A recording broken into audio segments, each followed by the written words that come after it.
প্রস্রাব হইব না, ঘন প্রস্রাব হইব না, স্বপ্নদোষ হইব না, মাজা ব্যথা থাকবে না। এই এমন কোন নারী পয়দা নেই নাই 30 মিনিট আগে দেহের থেকে 1 ফোঁটা ঘাম জড়ায়, পারলে গাছটা গোপনে মাথায় রেখে দিয়ে।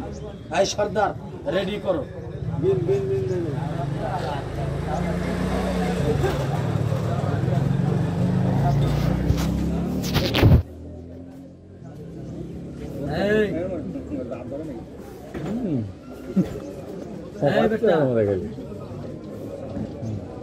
শীতের দিন তো ভাই একটু ঠান্ডা, গরম লাগছে, মাটির মধ্যে চাললে দেখেন কিভাবে লাফ মারে।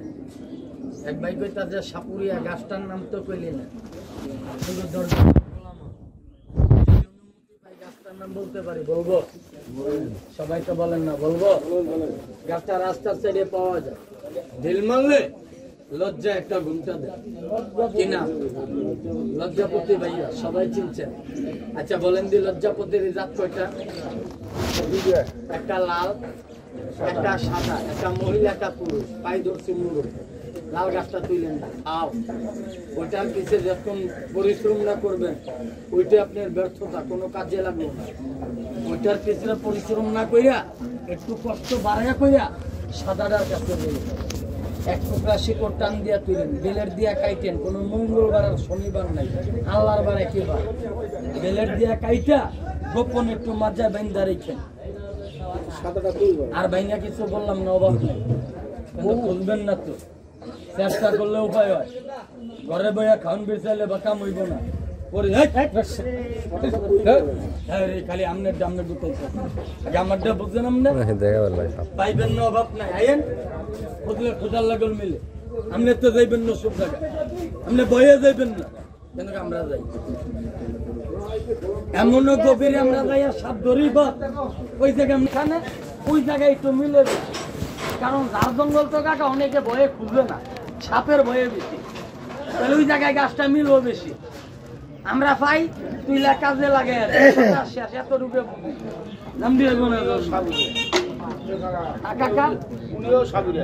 একজন তো আসছে, তাহলে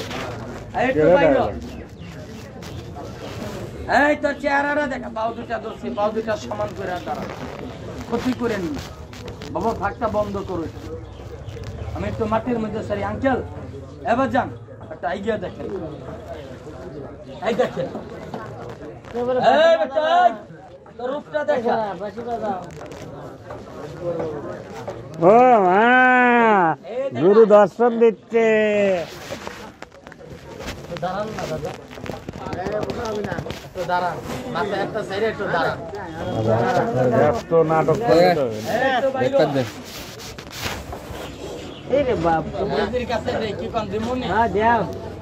টিটকারি করেননি, রাগ হইেন না, দানে প্রতি দানিত মারলে ঢিল খাইবেন, যতটুকু হয় ততটুকু মিষ্টি হয়। আপনি আমার মতন বাইদারে দেখে চুলকাইতেছেন, আমি রাগ হই না, মরে ঠিক হয় না কে? আপনি আমারে শালা কইলে আমি রাগ করবো না, তবে একটা কথা যাই না নিয়েন, আজকে আপনার জায়গায় আপনি রইছেন, এই যে সাপ এরকম একটা আর চাইল যে কালে ঘরের মধ্যে ঢুকে যাইব, এই কালে কোন আপনার বাড়ির এলাকার ডাক্তার দেব না ভাই। একটা আমার মতন বাইদামনের বাড়ি যাবো, একটা বেদের কাছে দেই, হাতের বান্ডা আসার জজমা টেকা লেবে, এই দেখেন তার দাঁত গিলা কি দেখাই চলে, তার আমি তার দাঁত গিলা একটু দেখাই, তাহলে সাপে কি মাছ খায় না? কথা কয় না, এই সাপের না।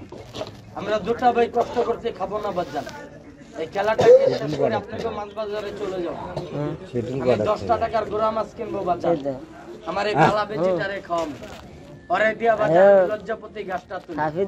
তবে এতটি জ্ঞানী লোকের মধ্যে কোন দাদা, কোন ভাই, কোন আব্বা আছেন আমি জানি না, বগরটাকে কাটাইয়া ভাই হিসাবে আমার এই বেজির বাচ্চাটাকে মাছ খাওয়াবেন লেগে, যে আমাকে মন থাইকা 10টা টাকা দান করবেন, আমি এই কালবিদ্যা সাবকে নিয়ে বলি, আমার অন্তর থাইকা অরিজিনাল একটা লজ্জাপতি গাছ, এই মন থাইকা আপনার হাতে আমি সম্মান করব।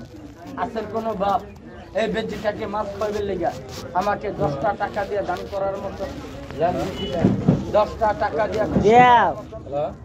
10টা টাকা দিয়ে আমাকে নারাজ বান্ধ এই বদমাইটাকে আমি সম্মান করব। এই দেখেন টাকাটা নিয়ে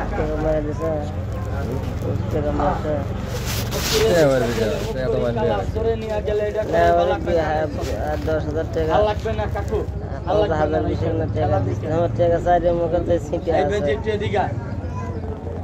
তবে যে কটা লোক দাঁড়াইছেন মুসলমান একবার একটু মুখে বলেন দি বিসমিল্লাহ, বিসমিল্লাহ, আর তো জোরে কণ্ঠস্বরে বলেন না বিসমিল্লাহ, বিসমিল্লাহ। কয়টা লোক আল্লাহর নামটা সরল করছেন, অহংকারী লোকে পারে না মিয়া, যার ভিতরে